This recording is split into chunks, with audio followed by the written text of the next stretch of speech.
नमस्कार, AB star news देख रहे हैं आप और आपका राज्य आपकी खबरें लेकर हाजिर हूं मैं आपके साथ सोहन सिंह। बुलेटिन में सबसे पहले बात करेंगे छत्तीसगढ़ की। दरअसल छत्तीसगढ़ में विधानसभा चुनाव को लेकर सरगर्मी तेज हो गई है। टिकट बंटवारे के साथ ही उम्मीदवारों के पर्चे दाखिल करने का सिलसिला भी शुरू हो चुका है। इसी कड़ी में सक्ती जिले की 3 सीटों से कांग्रेस उम्मीदवारों ने नामांकन दाखिल किया। इस दौरान सीएम भूपेश बघेल भी मौजूद रहे। बता दें कि सक्ती विधानसभा सीट से कांग्रेस उम्मीदवार और विधानसभा अध्यक्ष शरणदास महंत, चंद्रपुर सीट से रामकुमार यादव और जयजयपुर सीट से बालेश्वर साहू ने नामांकन दाखिल किया है। नामांकन दाखिल करने के बाद तीनों विधानसभा क्षेत्रों में पहुंचे कार्यकर्ताओं और जनता को सीएम भूपेश बघेल ने संबोधित किया। इस दौरान सीएम बघेल ने किसानों के लिए बड़ी घोषणा भी की। सीएम बघेल ने वादा किया कि अगर छत्तीसगढ़ में दोबारा कांग्रेस की सरकार बनती है तो किसानों का कर्ज माफ कर दिया जाएगा। और सक्ती में चरण भैया के, बालेश्वर के और रामकुमार के यादव के नामांकन में हम लोग आए थे। और इस सभा में आज सक्ती में किसानों को शक्ति देने की बात कांग्रेस हमेशा करती रही है। राहुल जी करते रहे, खड़गे जी करते रहे।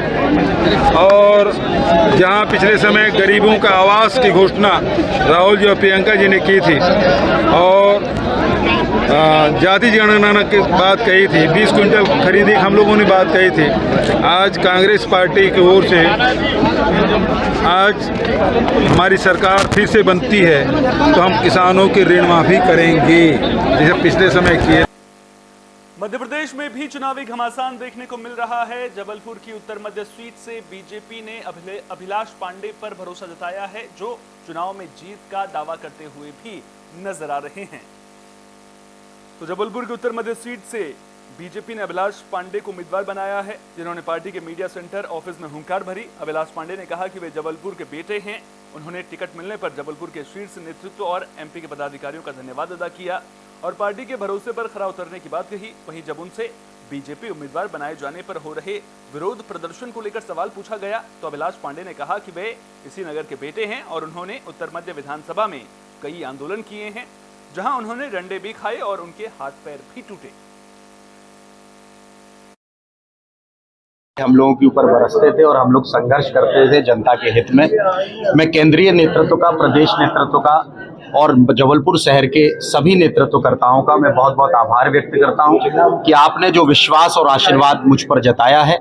मैं भारतीय जनता पार्टी का वो कार्यकर्ता हूं जो हमेशा इस बात का प्रयास करता है कि चुनाव जो लड़ता है हम हमेशा झंडा उठाकर उसके साथ चलने का काम करते हैं। आज मुझ जैसे एक सामान्य परिवार के व्यक्ति को, एक जमीनी कार्यकर्ता को भारतीय जनता पार्टी ने उत्तर मध्य विधानसभा में अब जनता की सेवा करने के लिए, इससे पहले मुझे युवा मोर्चे के प्रदेश अध्यक्ष का दायित्व दिया, तो जो दायित्व मुझे दिया उसका निर्वहन मैंने किया। अब जनता की सेवा करने के लिए मुझे उत्तर मध्य विधानसभा में भेजा है। मैं पूर्ण विश्वास के साथ आपको ये बात कहता हूं कि हमारे सभी वरिष्ठों के मार्गदर्शन में, माताओं बहनों के आशीर्वाद में और साथ में हमारे युवा नौजवान साथियों के साथ मिलकर कंधे से कंधा मिलाकर जनता की हम सेवा करेंगे और जनता की सेवा करने के लिए पूर्ण रूप। तो जबलपुर में चुनावी घमासान देखने को मिल रहा है। प्रत्याशियों का नामांकन फॉर्म के लिए कलेक्ट्रेट पहुंचने का सिलसिला भी शुरू हो चुका है। वहीं पुलिस और प्रशासन भी मुस्तैद नजर आ रहे हैं। इसी कड़ी में एसपी आदित्य प्रताप सिंह प्रत्याशियों की सुरक्षा का जायजा लेने के लिए कलेक्ट्रेट परिसर पहुंचे। इस दौरान एसपी ने उम्मीदवारों की सुरक्षा को लेकर की गई व्यवस्थाओं का निरीक्षण किया।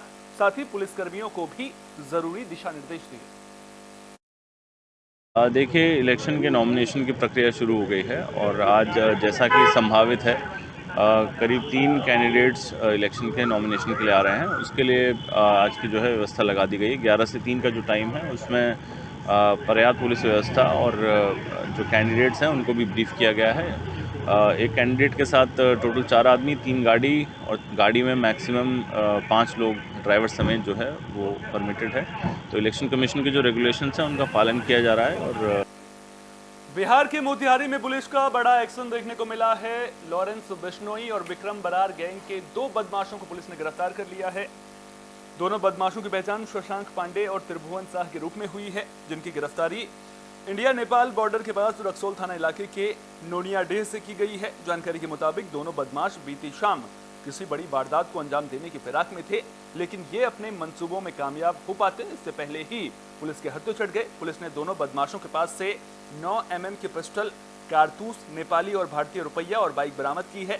गिरफ्तार बदमाश शशांक पांडे 2 बार दुबई जा चुका है। जब ये पहली बार दुबई गया था तब विक्रम बरार के करीब आ गया था। वहीं विक्रम बरार के कहने पर ही शशांक दोबारा दुबई गया था, जहां से शशांक ने लॉरेंस बिश्नोई के छोटे भाई अनमोल बिश्नोई के नाम पर हरियाणा के अंबाला के आप नेता और जिला परिषद सदस्य मक्खन सिंह लवाना से रंगदारी मांगी थी। इसके अलावा शशांक एक घर पर फायरिंग, जयपुर के चुमू में साल 2021 में ज्वेलरी दुकान से 1 करोड़ की डकैती कांड में भी वांछित था।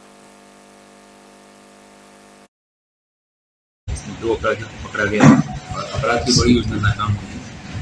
गैंगस्टर लॉरेंस बिश्नोई और विक्रम बरार गैंग के 2 सरगना को हथियार और कारतूस पकड़ा गया। तो 22 अक्टूबर को सूचना प्राप्त हुई थी कि गैंगस्टर लॉरेंस बिश्नोई और विक्रम बरार ग्रुप का सक्रिय अपराधी हथियार सहित रक्सौल थाना अंतर्गत किसी घटना को अंजाम देने के एकत्रित हुआ है। सूचना मिलते ही एक टीम गठन किया गया था, जिसमें ASP सदर राज और श्री जयंत कुमार SDPO रक्सौल थे। इस टीम में इंस्पेक्टर नीरज कुमार थानाध्यक्ष रक्सौल और DIU से ज्वाला कुमार सिंह, अखिलेश मेजर, रामगढ़वा थाना प्रभारी इंस्पेक्टर इंजीत पासवान और इन सभी ने काफ़ी कुशलतापूर्वक इन 2 अपराधियों को पकड़ा। शशांक पांडे जो कि बेतिया का रहने वाला है, मैराटांड का, और त्रिभुवन शाह हरपुर थाना जो मोतिहारी का है। इसके पास से 1 पिस्टल, 2 कारतूस, नेपाली रुपया 2100 रुपये और भारतीय 1200 रुपये, 1 मोटरसाइकिल भी बरामद हुआ है। इसमें उल्लेखनीय है कि शशांक पांडे एक कुख्यात सरगना रहा है बिश्नोई गैंग का। इसमें अंबाला थाना रिसीवर आम छत्तीसगढ़ में विधानसभा चुनाव को लेकर पुलिस एक्टिव नजर आ रही है। इसी कड़ी में सुकमा में पुलिस की टीम को बड़ी कामयाबी मिली है। पुलिस ने कोबरा 201 वाहिनी के साथ मिलकर 5 नक्सलियों को गिरफ्तार किया है। नक्सलियों की गिरफ्तारी जगरगुंडा थाना इलाके के दूरन दरभा के जंगल से हुई है। नक्सलियों के पास से 180 लकड़ी से बने नुकीले स्पाइक और 2 सब्बल, 28 नक्सली पर्चे और नक्सली साहित्य बरामद किया गया है। जानकारी के मुताबिक नक्सली चुनाव के दौरान सुरक्षा बलों और पोलिंग पार्टी को नुकसान पहुंचाने की नीयत से लकड़ी के नुकीले टुकड़ों का इस्तेमाल कर रहे हैं। इन लकड़ी के टुकड़ों को नक्सली जवानों के आने जाने वाले संभावित रास्तों पर बूबी ट्रैप में गाड़ देते हैं। दरअसल पुलिस ने 20 अक्टूबर को नक्सल उन्मूलन अभियान शुरू किया था। इसी दौरान दूरन दरबा गांव के पास जंगल में पुलिस को कुछ संदिग्ध लोग दिखे। पुलिस को देखते ही ये लोग भागने और छिपने लगे थे, जिन्हें पुलिस ने घेराबंदी करके पकड़ लिया। जब पुलिस ने इनसे भागने की वजह पूछी तो ये कोई संतोषजनक जवाब नहीं दे पाए। तलाशी के दौरान दूध का दूध और पानी का पानी हो गया।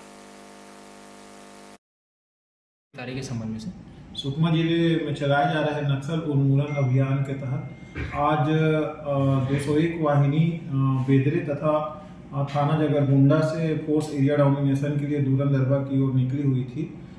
फोर्स को देखकर कुछ लोग भागने की कोशिश किए, जिन्हें दौड़ाकर पकड़ा गया तथा उनसे उनका नाम पूछा गया। और नाम पता पूछने तथा उनको अच्छे से चेक करने पर उनके पास से स्पाइक्स, सब्बल, नक्सली पर्चा तथा अन्य प्रतिबंधित सामान मिला।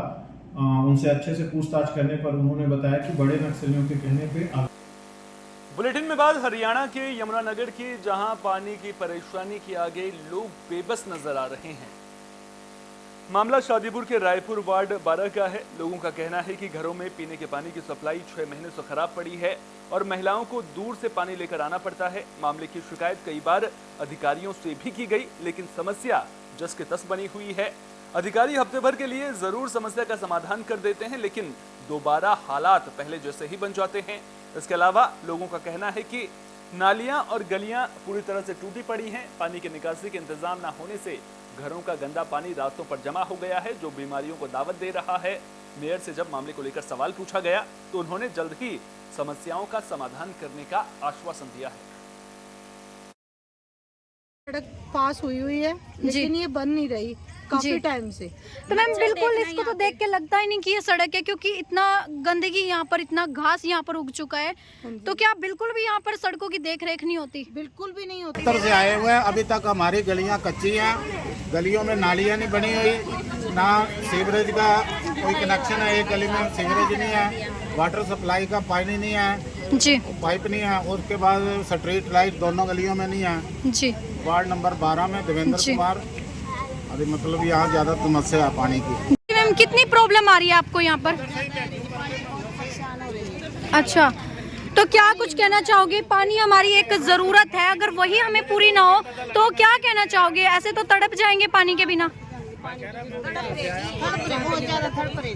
जी जी। भारत में क्रिकेट के महाकुंभ वर्ल्ड कप की शुरुआत हो चुकी है और वर्ल्ड कप की शुरुआत होते ही सटोरिये भी एक्टिव हो गए हैं। रायगढ़ में पुलिस ने भारत न्यूजीलैंड मैच पर सट्टा लगाते 4 आरोपियों को गिरफ्तार किया है, जिनके कब्जे से 11,120 रुपए नकदी और 4 मोबाइल फोन बरामद किए गए हैं। बता दें कि ये कार्रवाई थाना चक्रधर नगर इलाके में देखने को मिली है। दरअसल पुलिस को जानकारी मिली थी कि कोहाकुंडा पहाड़ मंदिर के पास कुछ युवक भारत न्यूजीलैंड मैच में हर बॉल के हिसाब से सट्टा लगा रहे हैं, जिसके बाद पुलिस ने घेराबंदी कर आरोपियों को गिरफ्तार कर लिया है। आरोपियों की पहचान शाहिद खान, विनय देवांगन, करण सारथी और बिट्टू सारथी के रूप में हुई है, जिनके पास से सट्टे से जुड़ा कागज भी बरामद किया गया है। पुलिस चारों आरोपियों की गिरफ्तारी के बाद कानूनी कार्रवाई में जुट गई है। वरिष्ठ पुलिस अधीक्षक श्री सदानंद कुमार सर के द्वारा निर्देश प्राप्त हुआ है कि अवैध रूप से शराब बेचने वाले, जुआ सट्टे खिलाने वालों के ऊपर कड़ी से कड़ी कार्रवाई करनी है। जिस कड़ी में आज हमको जानकारी मिली कि पहाड़ मंदिर के पास, कोहाकुंडा के पास कुछ लोग भारत और न्यूजीलैंड के बीच चल रहे वनडे क्रिकेट मैच में सट्टा लिख रहे हैं की जानकारी मिलने पर साइबर सेल के साथ चक्रधर नगर पुलिस की संयुक्त टीम के द्वारा छापेमार कार्रवाई की गई। छापेमार के दौरान 4 लड़कों को पकड़ा गया, जिनके पास से लगभग 11,120 रुपया, 4 नग मोबाइल और एक डायरी प्राप्त हुई, जिसमें भारत। फरीदाबाद से सड़क हादसे की खबर है। दरअसल रोडवेज बस और बाइक की टक्कर में बाइक सवार पति पत्नी घायल हो गए हैं, जिन्हें इलाज के लिए सरकारी अस्पताल में भर्ती किया गया है। दोनों की हालत खतरे से बाहर बताई जा रही है। जानकारी के मुताबिक शिव शारदा कॉलोनी के रहने वाले कृष्ण अपनी पत्नी हिना के साथ बाइक पर पलवल की ओर जा रहे थे, तभी पीछे से आ रही रोडवेज बस ने बाइक में टक्कर मार दी थी। गनीमत ये रही कि रोडवेज बस का पहिया बाइक सवार लोगों के ऊपर नहीं चढ़ा, वरना दोनों की जान भी जा सकती थी। आरोप है कि हादसे के बाद रोडवेज बस के ड्राइवर ने दोनों की मदद करने के बजाय उन्हें डांटना और धमकाना शुरू कर दिया था। तो स्थानीय लोगों और रिश्तेदारों की मदद से दोनों को अस्पताल में भर्ती किया गया। पुलिस को मामले की जानकारी दे दी गई है। पुलिस कानूनी कार्रवाई में जुट गई है।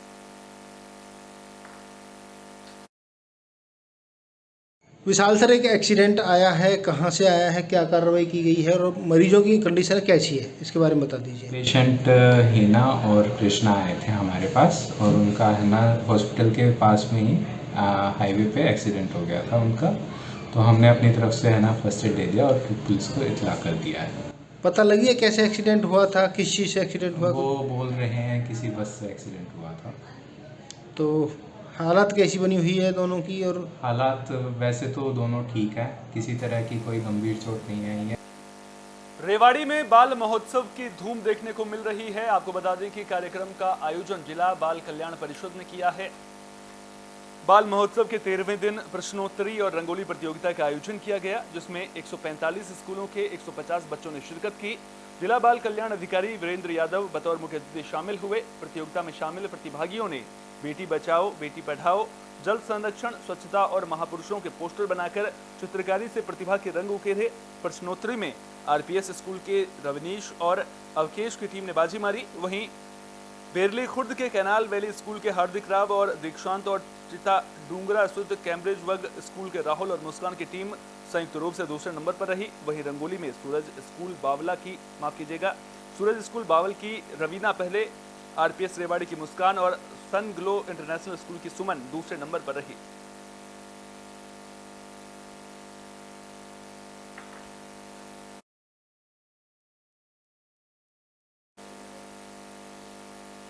फरीदाबाद में सामाजिक संस्थाओं की सराहनीय पहल देखने को मिली है। दरअसल स्कूली छात्राओं में 1000 से भी ज्यादा साइकिलें वितरित की गई हैं।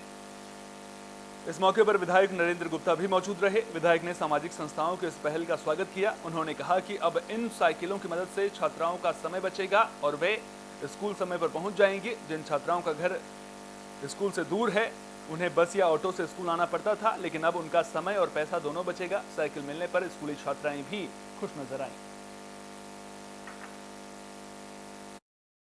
विधायक जी, साइकिल वितरित की है, कितना फायदा होगा बच्चियों को?